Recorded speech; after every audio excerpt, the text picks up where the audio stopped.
Welcome to the TV Lounge, a place where we get together to view and discuss lesser-known TV series. You know, there are plenty of places to discuss the latest hit shows, but we're here to tell you about some older programs you might not have heard of or watched. Some are quite good, and others, well, they're worthy of discussion and dissection. So have a seat here in the extra recliner and join us in the TV Lounge.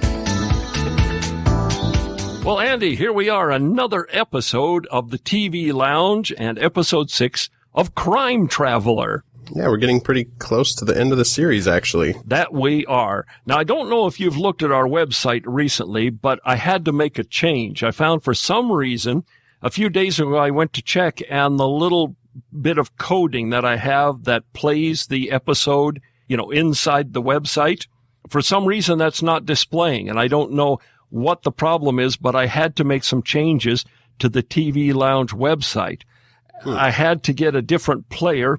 It's one that I got from the Podcast Pickle site, and so now it sits at the top of the page, and it shows all the episodes available that play just inside that particular player. So I wasn't able to get something that I could put some coding, with each entry to play from that entry. Okay. Do we still have a link on each for just a direct MP3 download? Yes. I'm still putting the direct link for the MP3 with each entry. Cool. But to listen to it on the website, you'll have to use the newer player. Well, let's go ahead and jump into some TV stuff. A couple of things that I noticed.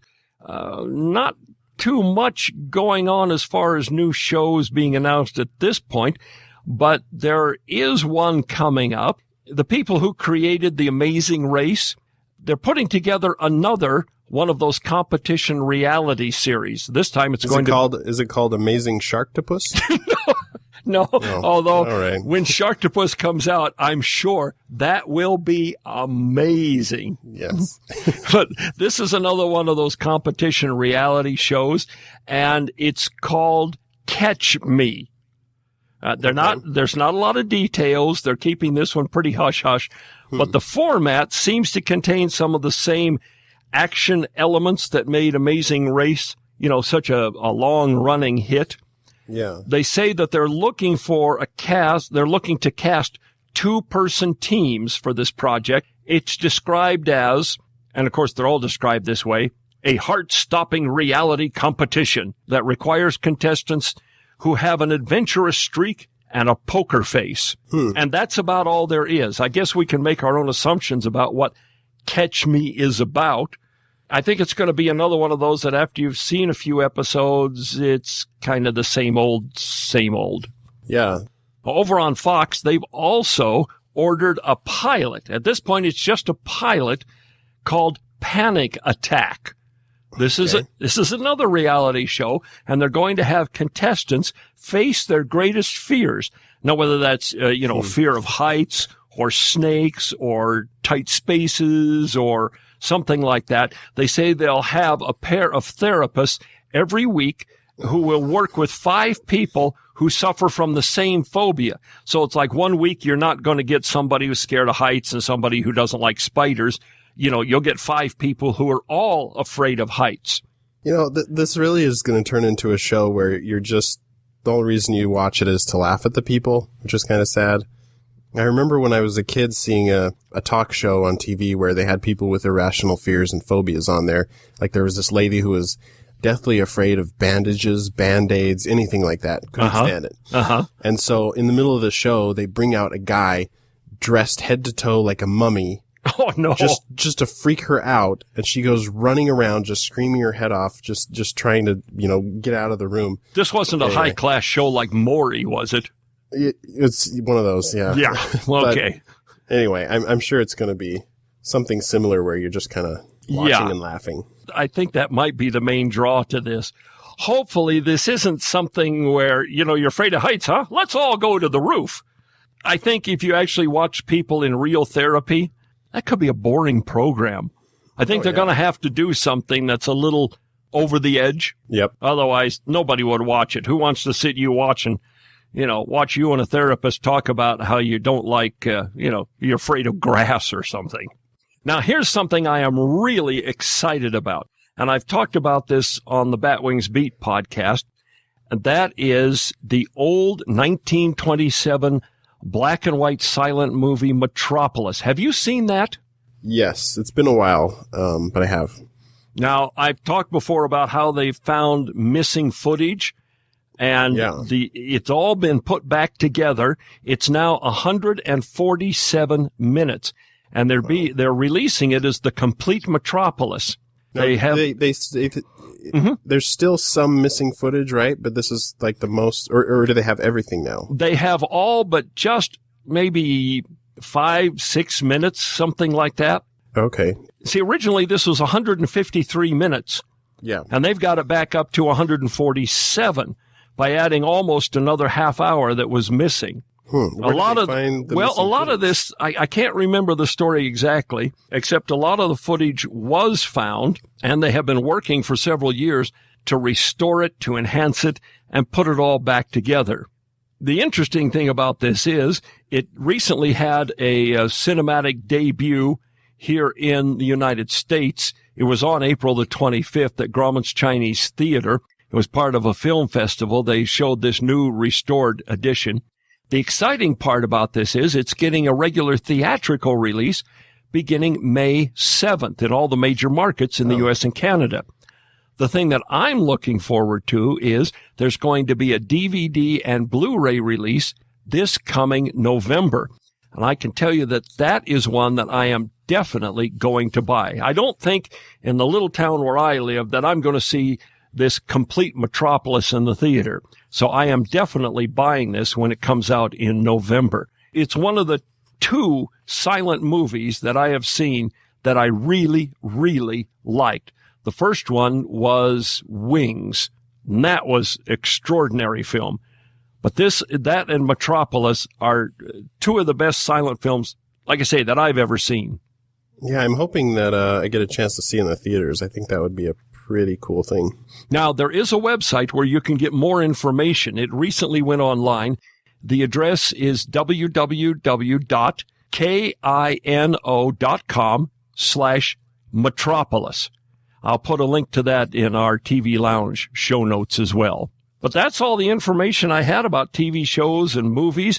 I think maybe now we should just jump right into our recap of this episode of Crime Traveler called Death Minister.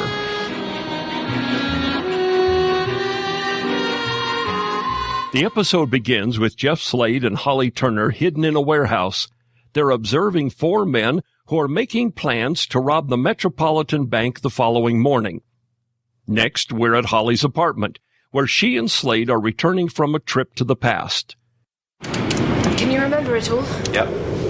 Now you can tell Grisham. So tomorrow when they hit the bank, you'll be waiting. That's the idea. There's just one snag. What's that? How are you going to explain how you managed to overhear the entire plan? And I'll take it you prefer me not to mention time travel. Yes, please. I'll think of something. It's the next morning, and we see the 4 robbers converging on the bank. One is walking and strolls past the getaway car. Another is arriving by taxi with a large, fancy-wrapped box. A third man is coming up the steps from the subway outside the bank. However, he has the gate to the subway slammed and locked in his face by Jeff Slade. Inside the bank, the first man is anxiously watching the time. Outside, the taxi arrives and the man with the box is greeted and overpowered by Slade as he gets out of the cab. At the same time, we see Nicky Robson sneaking up behind the getaway car with a tow rope. He fastens it under the car and loops the other end around a post cemented into the sidewalk. Back inside the bank, Slade enters wearing the robber's hat and sunglasses and carrying the box, which contains a shotgun. As he approaches and subdues the first bank robber, the shotgun fires and sets off the bank's alarm system. Outside, the man in the getaway car hears the alarm and sees an approaching police car. He starts to drive away only to be stopped by the tow rope. Police converge on the bank and arrest the robbers. Kate Grisham makes the announcement of the arrest at a press conference. I can confirm that following a prolonged police operation, we have captured all 4 members of the gang who call themselves the Apostles. Although one shot was fired, nobody was hurt. Thank you. Is it true that you received a tip-off, Chief Inspector? I think it would be inappropriate to comment at this time. But how did you know exactly what was happening? Did you have someone inside the gang? No further comment. Excuse us, please. Back at police headquarters, Grisham is puzzled about the information they got from Slade. She tries to get answers from Detective Morris. Jeff Slade. How does he do it? Do what, Chief? Listen, we knew the Apostles were meeting yesterday evening and we knew where, but the tip-off came too late. By the time we'd got there, they'd already left. Yeah. But Slade knew their entire plan. He knew the name of the bank, the taxi, the pedestrian subway. Now, how could he know that? It's a mystery, Chief. Oh, thanks very much. Very helpful. At Holly's apartment, she is tinkering with the time machine when a part in the machine shorts out. Holly tells Slade that they are overusing the time machine. Before I got involved with you, I was just doing small, controlled experiments. Now we're using it like it's a double-decker bus. Come on. No, there's a bank robbery or someone steals a bar of chocolate from the local branch of Woolworth. Ring, hop on, and this is the answer. Only it's not. It may not matter to you, but piece by piece you are destroying a lifetime's work. It does matter to me. Yeah, I wonder. She also reminds him that there is another way to solve crimes besides using the time machine. I realise there's another way to solve a crime. It's called good old-fashioned detective work. It's what you get paid for. You ask questions, look for clues, fingerprints. Remember what those are? Then you work it all out, and that's how you make an arrest. Look. My father didn't invent time travel simply to help you with your inquiries. Please, next time, work it out on your own. You're a good detective. You can do it. Okay. Next time. The next scene begins outside a country manor. There is the sound of a gunshot. A large clock shows us it is 10 a.m., and we see a woman hurriedly climb a flight of stairs in response to the sound of the shot.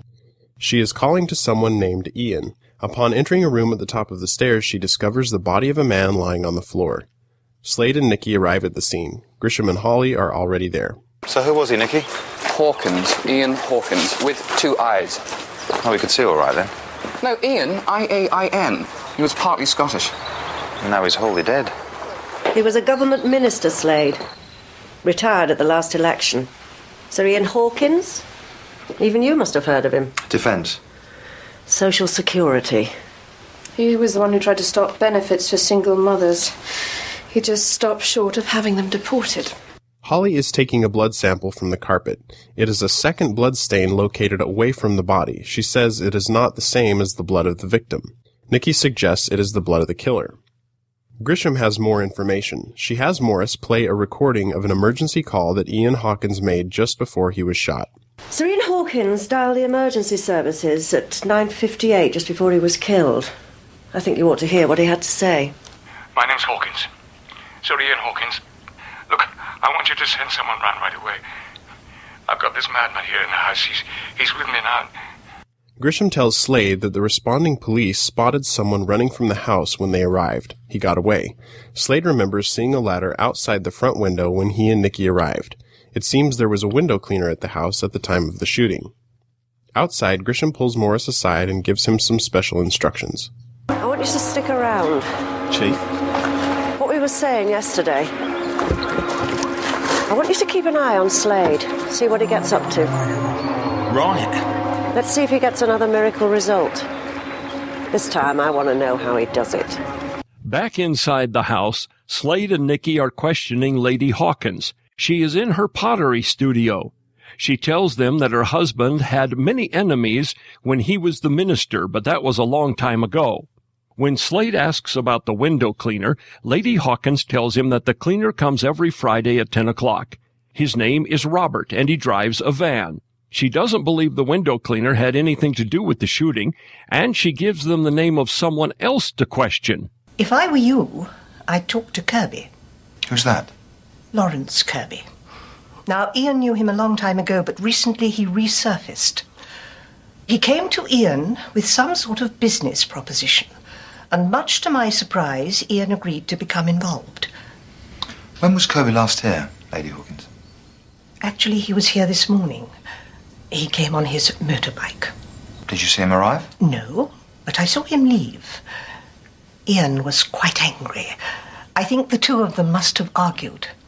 As they leave, Nicky tells Slade that Lawrence Kirby was Sir Ian's driver. Now he has his own business called the Big Box Company. When they drive off to find Lawrence Kirby, Morris pulls out to follow them. At the Big Box Company, they ask to see Mr. Kirby.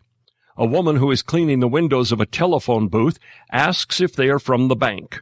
Inside, Kirby seems surprised when they tell him of Sir Ian's death. They question him about his involvement with Sir Ian, and Kirby also mentions the nondescript window cleaner. Dead? Bloody hell. I can't believe it. He was shot at about 10 o'clock this morning. 10 o'clock? Well, I was there. What? No, not 10 o'clock, 9:30, something like that. Apparently the two of you argued. Who told you that? We didn't argue. How did you know Sir Ian? I was his driver. What, you can't think I had anything to do with it? Why were you at Sir Ian's house? He was helping me. I went to him with my business ideas. He didn't hesitate. What, exactly is your business, Mr. Kirby? Telephone boxes. What, the old red ones? We convert them and we sell them. As what? Showers, flower boxes, or some are just straight garden ornaments. What did you talk about this morning? Just business. Look, who told you we were arguing? I suppose it was that cleaner. The window cleaner? Did you see him? Yeah. What was he like? It's like a window cleaner. He's just a guy with a cloth. I didn't really notice. For Nicky, the timeline involving the window cleaner doesn't make any sense. I don't get it. Kirby was at the house at 9:30 and left before 10. So how come he saw the window cleaner? According to Lady Hawkins, the window cleaner always arrived at 10. Well, maybe the window cleaner arrived early this morning. And left early. He must have been the one the local police saw running away from the house. No, he wouldn't run away. He had a van. Oh, and Kirby has a bike. You better go back and talk to the local police. Oh, and have a look around the garden as well. Okay, what about you? I've got another line of investigation. Slade goes back to the police headquarters and talks with Holly Turner. She tells him that she was right about the second bloodstain. It is not the same type as Sir Ian's. She also found a couple of black hairs on the carpet. Slade remembers that Lady Hawkins told them the window cleaner has dark hair. With that, Slade tries to persuade Holly to let him use the time machine. Outside the room, Morris is trying to overhear their conversation, but can't make it out through the closed door. Inside her office, Holly is telling Slade that it seems pretty obvious that the killer is either the window cleaner or Lawrence Kirby, and that Slade will just have to figure it out on his own. Meanwhile, Morris has taken a cup from the water dispenser and is using it against the door to Holly's office. All he hears is Holly telling Slade that she will be busy that evening attending a lecture at 6 p.m. As he leaves, Slade abruptly opens the door and catches Morris in the act of eavesdropping. Later that day, we see Slade walking up to Holly's apartment building. It is after Holly has left to attend her lecture. Slade convinces Danny, the maintenance man, to allow him to go up to Holly's apartment. He tells Danny that Holly asked him to fix the contrast on her TV. Outside, Morris pulls up and parks. While Morris waits in his car, the metal lid to a trash can comes flying from the apartment complex and crashes into the street. Morris gets out of the car to see what's going on. Inside Holly's apartment, Slade is turning on the time machine. Activating the machine not only creates electrical problems in the building, but causes all the electrical systems in Morris's car to act up. We're back at Sir Ian's house, and it is 9:20 in the morning. Sir Ian comes down the stairs to answer the front door. It's Jeff Slade at the door, pretending to be a substitute window cleaner, saying that Robert couldn't make it. As Slade cleans one of the upstairs windows from the top of the ladder, he sees Lawrence Kirby arrive on his motorcycle. Slade climbs in an open window and overhears a conversation between Kirby and Sir Ian. Apparently there is a problem with Kirby's business, and Sir Ian is not happy about it. It wasn't my fault. They cancelled the order. What order? I told you, P&J. They've got garden centres all over the country. There's 200 units. I do all the work and then they cancel. Now my cash flow. If they order the units, you can sue them. Well, there's a verbal contract. You're a bloody idiot. I'll think about it. Right, I can still shift it, but it's going to take time and money. I said I'll think about it. Now get out. You shouldn't talk to me like that, Sir Ian. I'll talk to you any damn way I please. When Lady Hawkins approaches, Slade hides inside the study where Sir Ian's body was discovered. We see Kirby leave on his motorcycle, and Sir Ian goes upstairs to his study. Before going, though, he makes critical remarks about Lady Hawkins' attempts at pottery making. Entering his study, Sir Ian encounters Slade, who identifies himself as a police officer and says he is there to warn Sir Ian. At the same time, we see the truck of the regular window cleaner arrive. Back in the study, Slade is trying to explain the concept of time travel to Sir Ian and warn him of the future.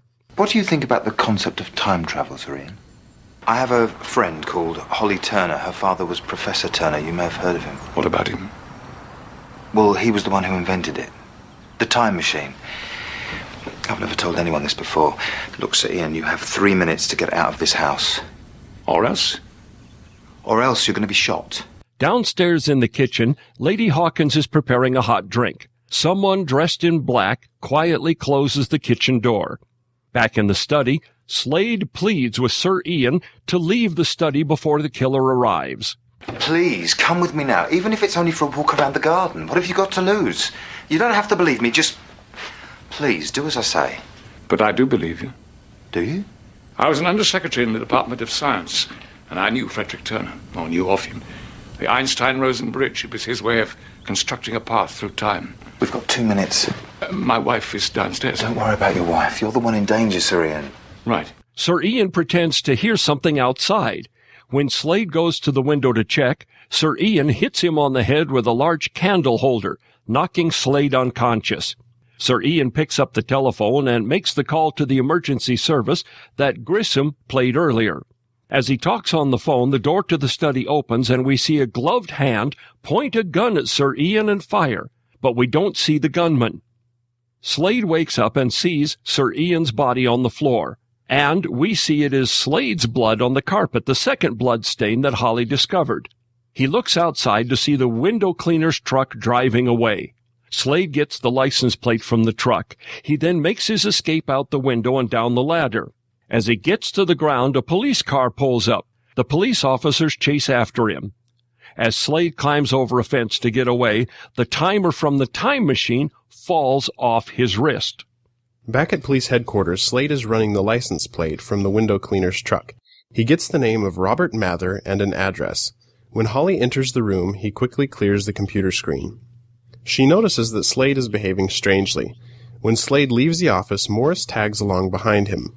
Morris sees Slade go through a door at the end of the hallway. Suddenly, the elevator on the opposite side of the room opens, and he sees Jeff Slade inside the elevator. He chases Slade out the doors to the parking garage and watches him get into a taxi. As he's watching Slade get into the taxi, Morris sees Slade come out of the doors of the building behind him and get into his car. Morris has just seen 2 Jeff Slades. Back in Holly's office, Nikki comes in with something in a plastic bag. Holly, have you got a minute? Come in, Nicky. What can I do for you? Well, Slade sent me back to Hawkins' place, the minister, to check up on the man the local police saw running away after the murder. Anyway, I decided to have a scout round the garden just in case, and I found something rather strange. Here, look. Looks like some kind of watch, but not like any watch I've ever seen. Slade! Yes, Nikki has found the timer from the time machine that Slade dropped. When she asks if anyone has seen Slade, she gets conflicting stories of someone seeing Slade in the elevator and going down the stairs. Based on the time left on the watch, Holly knows that Slade will use the machine while she attends her lecture. She tells Nikki that they have to find Slade, and to do that, they have to solve the case. Nikki, you're gonna have to trust me. Slade could be in a lot of trouble.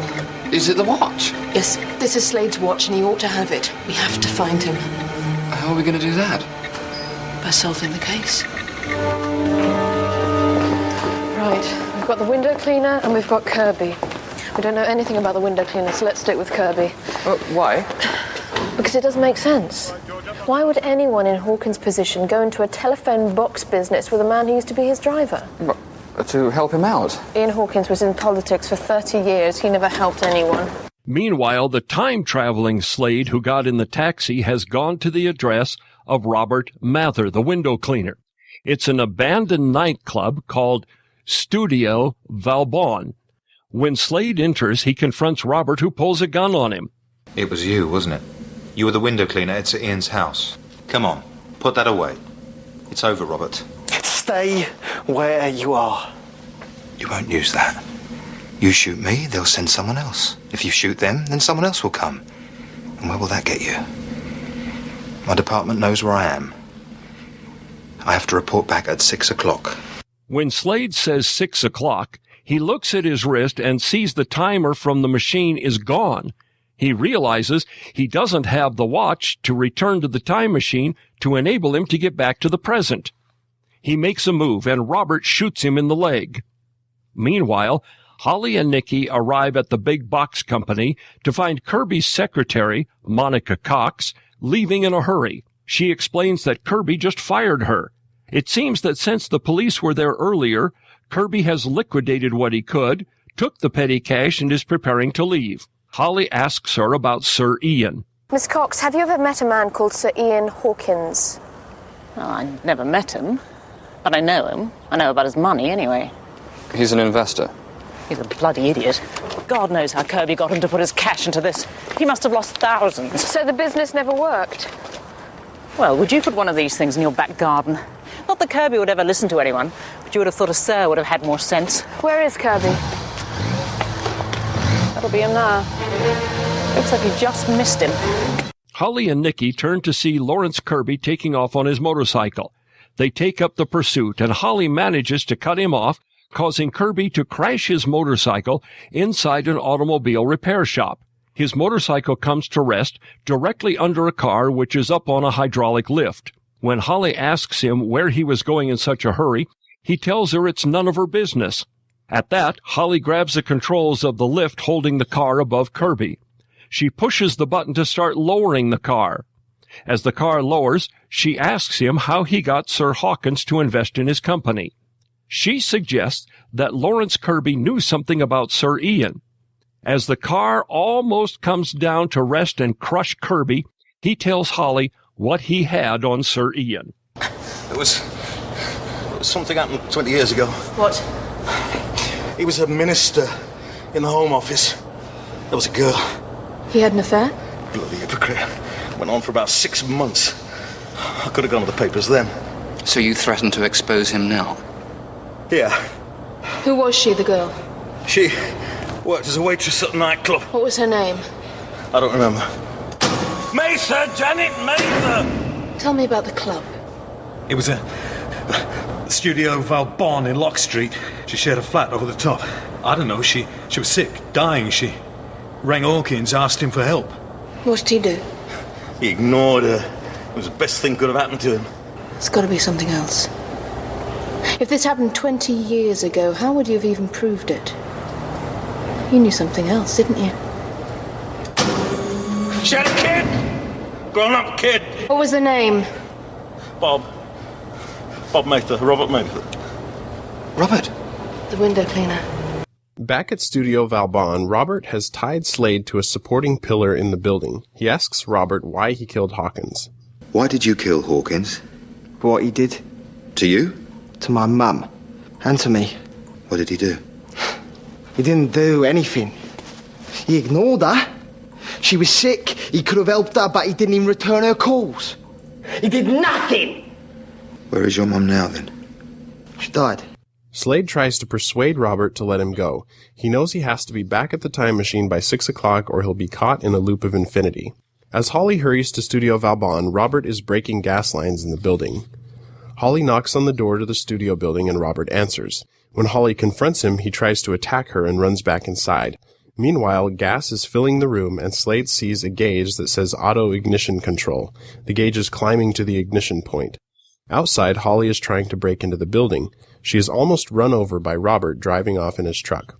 When she does get in the building, she tries to shut off the gas, but can't. She cuts Slade loose, and they get out of the building just as the gas ignites and explodes. Now they have to return to the time machine. As they approach Holly's apartment building, they spot Morris in his car outside. The timer buzzes, warning them that they only have 3 minutes. It's Holly who distracts Morris by throwing the garbage can lid into the street. When Morris goes to investigate, Slade sneaks back into the apartment building.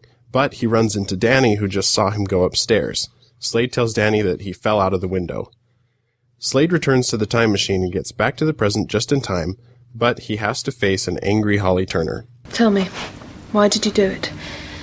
Because I wanted to know. To know what? That Hawkins was murdered by his illegitimate son? That he was being blackmailed by Kirby? Is that what you wanted to know? How did you find out? I worked it out. It can be done. Holly. How could you? You steal in here, invading my privacy. You use my machine without my permission. And you almost get yourself killed in the bargain. How could you? I don't suppose sorry will do. No, sorry will not do. It won't even start. That's it. You can do whatever you like, but you are never using my machine again. Back in Grisham's office, Morris tells her what he has found out about Jeff Slade.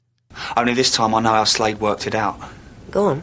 It's not entirely clear, Chief, but I believe Slade is in contact with an organisation of informers calling themselves The Machine.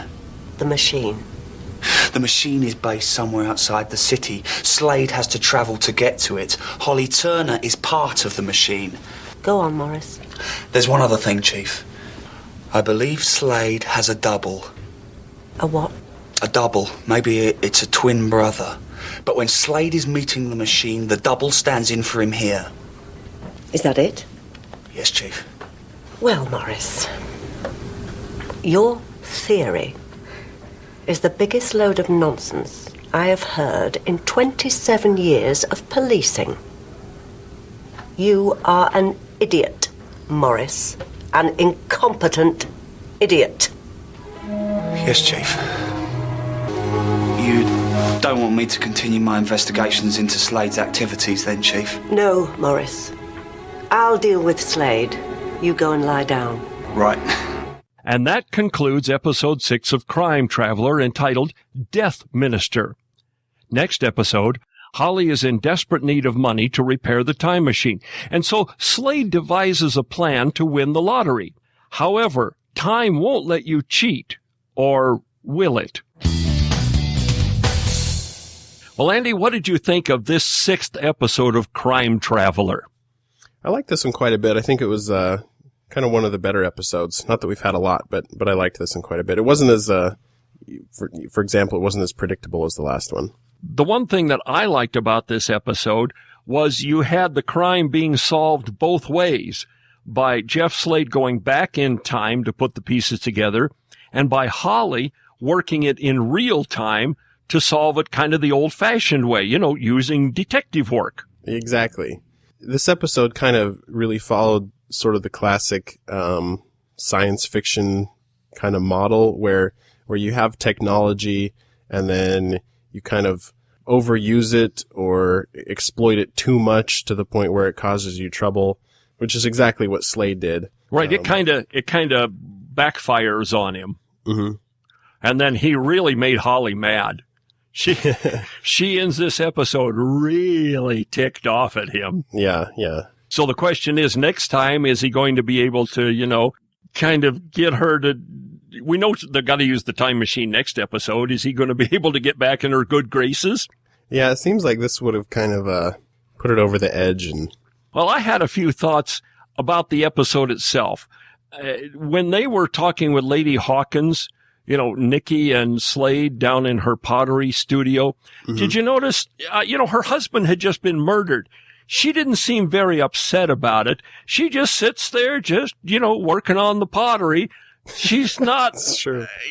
But then, just earlier, he did rather rake her over the coals pretty bad about what a lousy bit of pottery she always makes. Yeah, that scene I thought was pretty funny because she comes down with this hideous looking piece of pottery with the two spouts. It just, I don't know, her acting there was really good. It was funny. It was really good. And I'm thinking, you've got to be pretty much blind not to see Morris following you. I know. And he's got to be kind of blind to not see them in certain spots too, when they were kind of hiding from him and stuff. Another thing that got me was, you remember when Holly and Nikki go into the computer that Slade had just used, when he was pulling up the registration for that truck? Yeah. Holly turns the computer on. She just pushes the power button and poof, it's on instantly. I think I'd buy a computer that when you turned it on, it's on. Yeah, absolutely. Something I thought was, I guess there was kind of one moment where I thought something was a little predictable in the story. Was when they first go and are talking to Lady Hawkins, and they're talking about that the police saw the window cleaner run away, or when the police got there, they saw a guy run away, but they didn't know who it was. Right. I just thought, okay, that's Slade. That's going to be Slade. Anyway, I just knew that it was going to be Slade that came in. You could tell it was Slade. Yeah, I know what you're saying. It's pretty predictable. And the fact that anybody who's running, the police are going to chase him. Right. And we've seen this happen before where Slade gets chased by the police just because he's not real good with his timing. Right. I did love the moment when Morris sees the two Slades. It was such a great moment. Him just looking back and forth between the elevator and the stairs, and then the whole scene at the end when he's telling Grisham, "I figured it out. Slade has a double. Maybe it's a twin brother." And Grisham's reaction is just like, You're brilliant. Exactly. She's probably wondering, and Morris got to be a detective how? But I kind of hope, and I don't know what we're going to see in the next couple of episodes, but I kind of wanted Morris to keep following them and keep trying to figure out what's going on. I think that could be pretty interesting.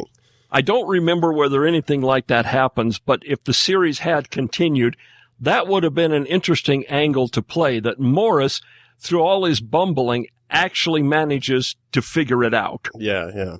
Now, one of the things that I liked in the episode, I liked the line that Holly tells Nikki about Sir Ian. When Nikki asks her why Sir Ian didn't help the woman he had the affair with, and Holly says that Sir Ian was a politician and, for the last 30 years, and that politicians never helped anyone. I think that was a writer's comment there.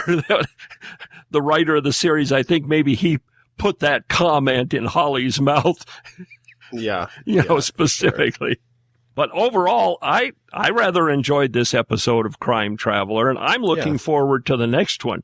The next one has some interesting elements to it. I'm at the point we're recording this, I'm still working through the next episode, and it has to do with Slade trying to beat the lottery and all the little things that happen that kind of do and kind of don't work against him. I think that pretty much wraps up this episode of Crime Traveler. And I guess, Andy, I will just talk to you next time for another episode of Crime Traveler.